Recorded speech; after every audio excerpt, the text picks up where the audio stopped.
Assalamualaikum warahmatullahi wabarakatuh.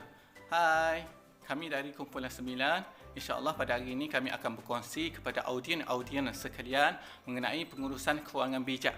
InsyaAllah kami akan kongsikan 5 tips mengenai pengurusan kewangan bijak kepada audien sekalian. Sebelum itu, saya ingin memperkenalkan diri saya dahulu. Nama saya Ahmad Firdaus bin Mak Husin.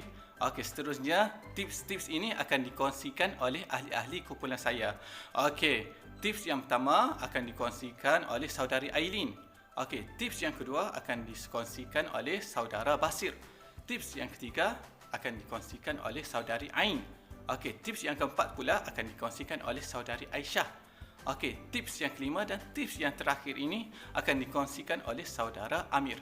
Okey, jika mahu tahu lebih lanjut mengenai tips-tips ini, jangan skip video ini. Okey, tanpa membuang masa, kita akan terus ke tips yang pertama. Hai, Assalamualaikum. Saya ingin berkongsi tips pengurusan bijak keuangan. Yang pertama, kita perlu membeli barang yang hanya keperluan, bukan kehendak. Sebagai contoh, kopi.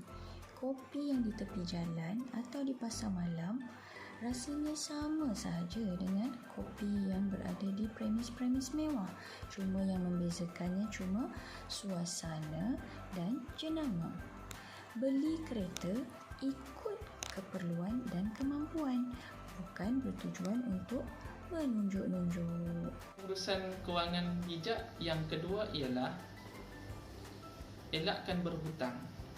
Hutang terdapat banyak jenis seperti hutang kad kredit, hutang kereta, hutang rumah, pinjaman peribadi di institusi kewangan dan hutang dengan rakan-rakan atau keluarga.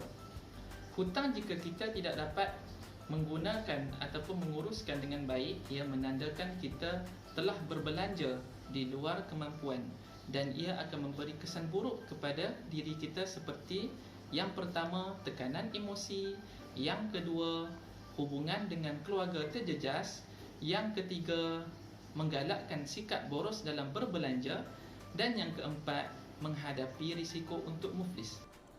Tips yang ketiga, gunakan apa yang ada masih elok.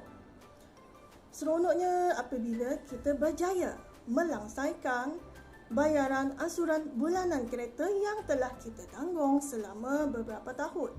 Perasaan tersebut memang tidak boleh digambarkan kerana satu beban telah berkurangan setelah sekian lama.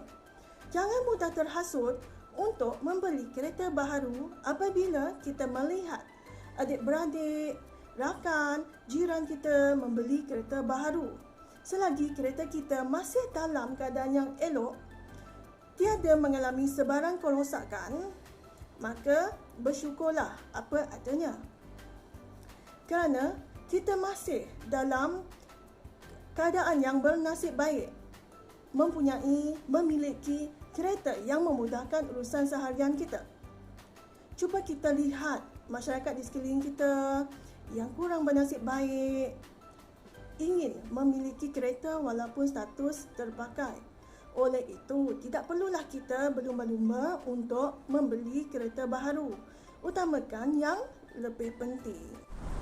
Tips yang keempat, urus gaji. Macam mana kita nak asingkan duit bila dapat gaji? Okey, yang pertama, 10% simpanan kekal. Simpanan ini kita boleh buat dalam bentuk emas, ASP dan tabung haji. 10% pula kita boleh asingkan dalam bentuk takaful dan baki 80% untuk belanja. Kita boleh pecahkan kepada komitmen hutang kereta, sewa rumah dan hadiah ibu bapa. Tips yang kelima ialah jangan kita berhutang semata-mata untuk keluar negara. Okey, contoh dia, usah kita pergi haji dan umrah dengan hutang. Okey, begitu juga dengan melancong. Okey, seperti yang kita tahu, haji dan umrah ialah perkara wajib yang dilakukan oleh umat Islam.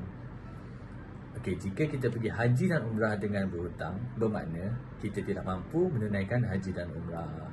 Jadi, pada mula kita kerja, simpanlah duit sikit-sikit. Lama-lama jadi bukit.